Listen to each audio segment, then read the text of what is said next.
السلام علیکم ورحمۃ اللہ۔ بسم اللہ الرحمن الرحیم۔ سنا ہے کہ عمران خان اور پی ٹی آئی پہ کچھ نرمی برتی جا رہی ہے۔ اس کا بڑا سبب یہی بتایا جا رہا ہے کہ پی ٹی آئی پہ بہت ستم کیے جا رہے تھے، ان کو بہت ایک پتہ کبھی دہشت گرد کہنا شروع کر دیتے تھے، کبھی غدار کہتے تھے، کبھی کیا، اور ستم کے کون سے پہاڑ ہیں جو اس کے کارکنوں پہ اور اس کے لیڈر پہ نہیں توڑے گئے۔ لیکن پھر بھی جب جنگ کا ماحول ایک پیدا ہوا تو پی ٹی آئی کے جو جیالے تھے، کھلاڑی کہتے ہیں انہیں، انہوں نے سوشل میڈیا پہ ایک بہت ہی زیادہ بھارتی مہم کا جواب بڑے حسن طریقے سے دیا، بڑی محب الوطنی کا ثبوت دیا، اور بہت ہی مہارت تو وہ رکھتے ہیں پی ٹی آئی کے جو سوشل میڈیا ایک بہت ٹیم ہے، رضاکارانہ طور پہ کام کرتی ہے، تو انہوں نے بہت ہی ٹکر کا جواب دیا بھارتی سوشل میڈیا کو۔ تو اس بات پہ خوش ہو کے تو D G I S P R نے بھی اپنی جو بریفنگ ہوتی ہے، ان کا خطاب ہوتا ہے، اس میں انہوں نے ان کی تعریف کی، کافی زیادہ تعریف کی، اور بتایا جا رہا ہے کہ علیمہ خان پہ جو لگی ہوئی تھی باہر جانے کی پابندی تھی، وہ پابندی ہٹا دی گئی ہے۔ عباد فاروق کو چھوڑ دیا گیا، اعجاز چودھری اعجاز صاحب کو چھوڑ دیا گیا، بڑے عرصے سے یہ بند تھے۔ سننا جا رہا ہے کہ ڈاکٹر یاسمین راشد جو ہے ان کی بھی رہائی قریب ہے۔ عمران خان نے بہرحال پیغام وہی دیا ہے کہ ان کے جو سیاسی کارکنان ہیں ان کو جو بلا وجہ سے بند ہیں، قید ہیں، اس قید کی صحبتیں جھیل لیں، 2 سال گزر گئے تو ان کو چھوڑ دیا جائے۔ اب کتنی انہوں نے بڑی کوئی کر دی تھی غداری یا کچھ ایسا، خدا نخواستہ تھے، ایک موب ہوتا ہے، موب میں لوگوں سے ہو جاتی ہیں کچھ، ان سے بھی ہوئی ہوں گی، لیکن یہ بھی سوچیں کہ 2 سال سے وہ قید و بند کی صحبتیں جھیل رہے ہیں تو انہیں چھوڑ دیں اب۔ تو پھر یہ ہے کہ عمران خان نے دوسری طرف جنید اکبر کو تحریک چلانے کا حکم دیا ہے، پیغام بھیجا ہے، اور انہیں کہا ہے کہ وہ پبلک اکاؤنٹ جو کمیٹی ہے اس سے استعفیٰ دے دیں۔ پھر یہ بھی دوبارہ سے آیا کہ جی وہ چاہیں تو اس میں استعفیٰ دیں، چاہیں تو کام کرتے رہیں، لیکن کام اپنے تحریک چلائیں گا۔ اب آج سن رہی تھی میں کہ جنید اکبر صاحب یہ کہہ رہے ہیں کہ میری جیب میں تو کھوٹے سکے اور ان کی موجودگی میں کسی تحریک کو کیسے چلایا جا سکتا ہے۔ تو یہ انہوں نے بڑی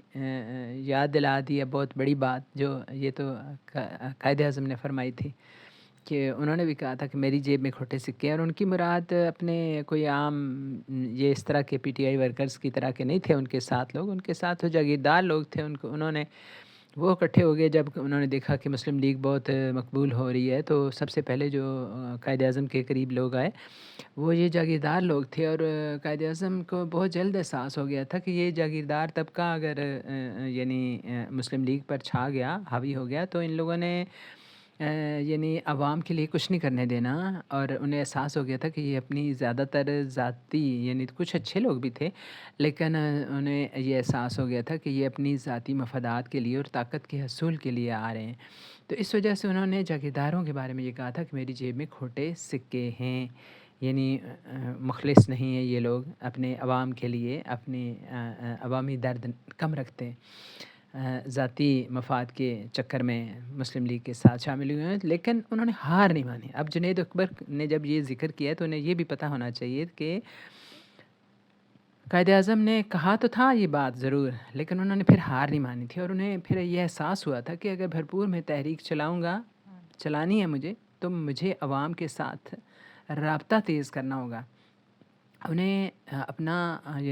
پیغام پہنچانا ہوگا، انہیں یہ احساس دلانا ہوگا کہ مسلم لیگ جو مطالبہ پاکستان کر رہی ہے وہ کتنا ضروری ہے، ان کے لیے، عوام کے لیے کتنا ضروری ہے،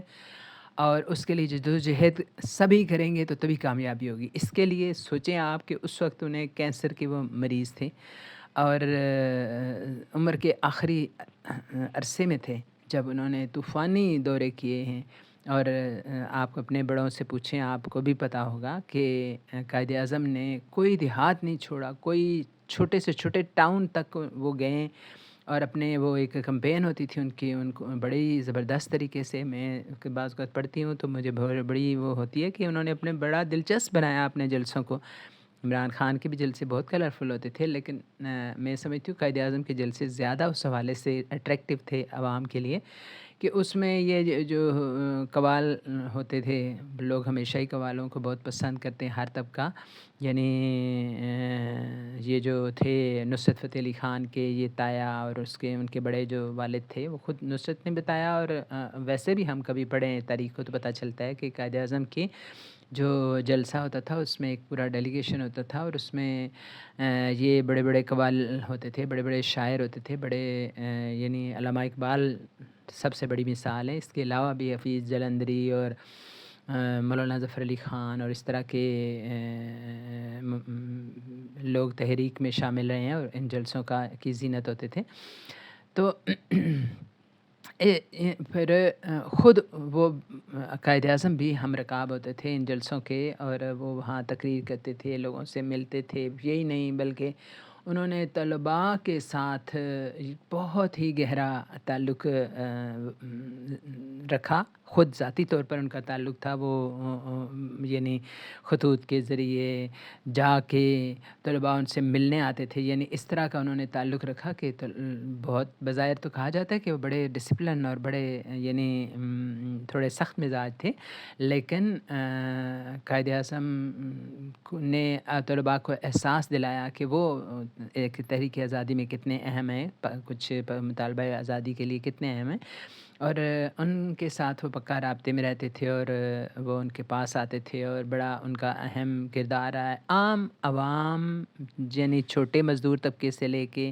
بڑے جو لیول پر جو پڑھے لکھے لوگ تھے، وہ اب آپ کہتے ہیں نا کہ آپ کیا کر سکتے ہیں۔ میں ایک واقعہ سناتی ہوں کہ قدرت اللہ شہاب جو تھے اس وقت سیکٹری تھے، کوئی بنگال کے ایریا میں وہ تھے، اور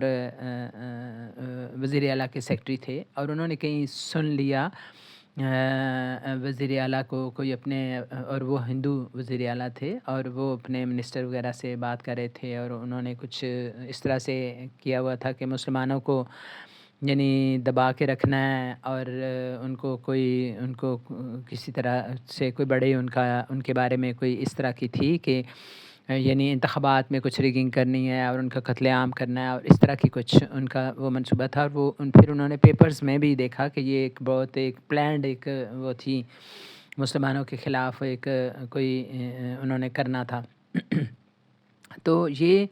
کاغذ جو تھا وہ بہت اہم ثبوت تھا، اور یہ یعنی حکومت برطانیہ کے سامنے پیش کر کے تو وہ اس سازش کو ناکام بنا سکتے تھے۔ تو یہ تھا تو بڑا رسکی کام، لیکن قدرت اللہ شہاب بھی مسلم لیگ کے اور قائد اعظم کے بہت مطلب فین تھے، تو وہ یہ کاغذ لے کے تو اپنی ٹرین کے ذریعے جیسے بھی ان سے ہو سکا تو وہاں سے چلیں اور قائد اعظم تک پہنچے، اور انہیں یہ پیپر دیا، اور یہ سازش جو ہے قائد اعظم نے دیکھی تو واقعی یہ ایک صحیح تھی بالکل بات ان کی۔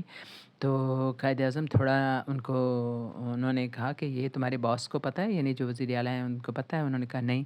تو انہوں نے کہا یہ یعنی ان کو تھوڑا ڈانٹا بھی، انہوں نے کہا یہ کام آئندہ نہیں کرنا، یعنی اپنے باس کے خلاف جو ہے نا اس طرح کا کام کرنا نہیں چاہیے،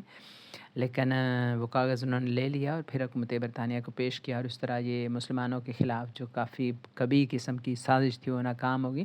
تو یعنی قائد اعظم نے وہ تڑپ پیدا کر دی سارے ہی ورکرز کو، جو آپ تاریخ پڑھیں تو پتہ چلتا ہے، لڑکیاں، بچیاں، اسٹوڈنٹ، عورتیں سب اس میں شامل ہوئیں، تو پھر اتنا بڑا مطالبہ پاکستان جو ہے وہ پورا ہونے کا موقع آیا اور آزادی کا سورج مسلمانوں کو نصیب ہوا۔ تو لیڈر آپ کا قید میں ہے، تو آپ لوگوں کو سر دھڑ کی بازی لگانی ہوگی، تو پھر ہی کہیں جو ہے کوئی کامیابی کی صورت نکل سکتی ہے، ورنہ سوچیں ذرا کہ علی امین گنڈا پور نے کیا حاصل کیا۔ ٹھیک ہے وہ وزیر اعلیٰ ہیں، سب کچھ ہیں، لیکن جس طرح وہ ورکرز کو چھوڑ جاتے تھے نا بہت بار بار، تو اس چیز نے ان کا قد بہت ہی گھٹا دیا ہے۔ بظاہر تو وہ ماشاء اللہ بڑے جسیم ہیں، لیکن ان کا جو سیاسی اور ایک اخلاقی طور پہ ایک مرتبہ ہوتا ہے انسان کا، وہ ان کا کافی گھٹ گیا ہے۔ تو آپ بھی سوچیں، تاریخ میں زندہ رہیں، جیسے بھٹو نے کہا تھا نا کہ میں یعنی انہوں نے کہا تھا کہ میں تاریخ کے اوراق میں مرنے سے زیادہ بہتر سمجھوں گا کہ میں کال کوٹری میں مارا جاؤں۔ تو یہ ہوتی ہے کہ اصل زندگی کی طرف دھیان دیں اور کچھ کر جائیں تو آپ کا نام زیادہ عزت سے لیا جائے اور ہمیشہ کے لیے تاریخ میں کچھ سنہری حروف میں لکھا جائے، یہ سوچیں۔